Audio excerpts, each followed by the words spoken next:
Okay, everyone. I'm here with my monthly opinions on the Sonic the Hedgehog comic book. As you can see, my cover for this month through video is the Sonic the Hedgehog box set. As you can probably see, there's disc 1 and 2, 3 and 4, and of course the cover. But anyway, let's get into my opinion. Now, like I said in the review, I thought both stories were great in 204. 8.5 out of 10 for the main story, and a 7 out of 10 for the side story. Now, like I said, there are two scenes, two panels. There are two panels in the story in the main story that I don't want you to take too seriously. The first panel I'm talking about is at the bottom of page 4. Where Sally is basically telling Sonic, don't hurt him. Don't take that out of context. I know a lot of people are taking that out of context as we speak, thinking that this is a hint at the fact that Ian Flynn is going to put Sally and MK together. Well, it's like I mentioned in my thoughts on what Ian Flynn is going to have Sally decide in 207. Don't take it out of context, alright? I mean, if she does decide we'll go with MK, it's like I said, and you can listen to it in my thoughts on what Ian Flynn's decision that he's going to have Sally make. Like in that video, you'll see it's on here on my YT page. And excuse that noise, that's my dog. She likes to nose her food. I don't know why. But anyway, like I'm saying, don't take it too out of context, and don't take the hug she gave Ken towards the end of the main story too out of context either.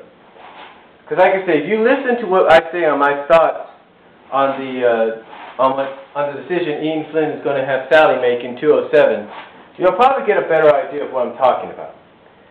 I mean, I'm not trying to say that she's not going to go with MK. Basically, give you an example of what I said. If she goes with MK, it's basically Ian's way of doing something similar to what was done in the Spider-Man comics, in the X-Men comics, in the Batman, Superman comics, you name it. It'll probably be a temporary deal, but then in the end she'll end up with Sonic again. We all know that. But again, don't take it out of context. Don't take it out of context, if you will.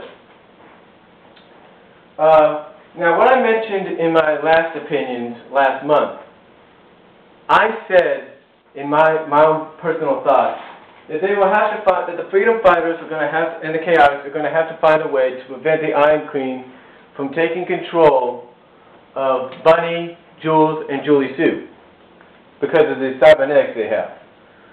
Well, I think we found the answer. Because Monkey Kong had to get a power ring put on his head to give him control again, right? Same thing with Sonic when he gave the power ring amulets or bracelets to his parents. I think that was in issue 74, I believe. Yeah, issue 74, I believe. It was actually issue 70. No, it was issue 73. Issue 73. That long ago. So I don't think we've got to worry about Jules maybe being controlled because he's got that power ring. Now, unless when he accidentally got temporarily killed by that Tommy Turtle robot, or that animatronics Tommy Turtle, if the power ring didn't work anymore. We don't know. We'll find out. Now, how does this serve into the future of these storylines? Well, I'll tell you how it serves into the future.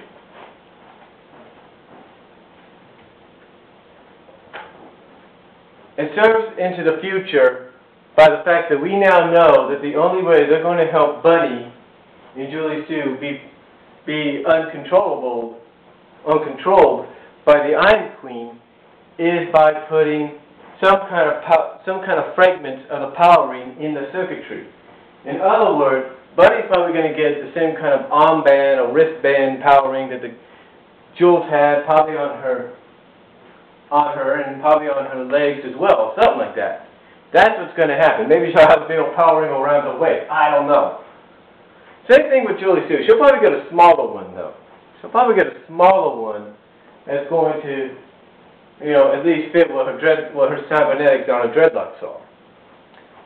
But I believe that's how it's going to happen. Yes, I said maybe there's going to be some kind of prosthetics or some kind of coating and all that. I admit that. I admit that. But the truth is, now we know what's going to happen.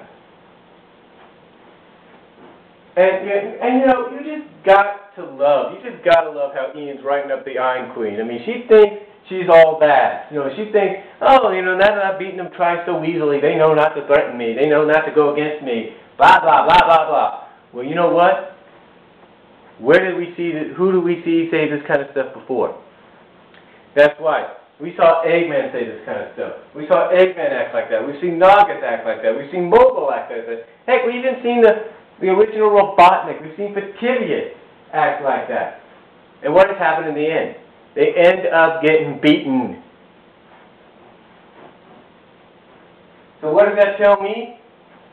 That tells me that the Iron Queen just set herself up for the biggest fall any villain in this comic book is ever going to take. Now, as far as Robotnik's return next month, I don't know exactly what's going to happen, but I do know this. If the Freedom Fighters are able to gain control of him, maybe they can find out a little bit more information, not just from MK, but from Robotnik, Eggman himself, about why the Iron Queen, who the Iron Queen is, what her weaknesses are, and how she can be defeated. Even if it's at the expense of putting him back into power in New Megalopolis, so be it. Because remember what Sonic the Zone Cop said to Sonic. He said a Sonic Prime must always fight a Robotnik, no matter who they are. So apparently that's going to ring true. That's going to ring true at the fact because Sonic will probably end up, like I say, in the end, giving back control of New Megalopolis to Robotnik and thus resuming the feud. You know what I'm saying? Now, anyway, overall, I think we're going to be in for a huge, long ride in the future. A long ride in the future. I mean, it's going to be big. It's going to be huge. And like I said, I'm sticking with this. I'm looking at either 225 in June of 2011, or I'm looking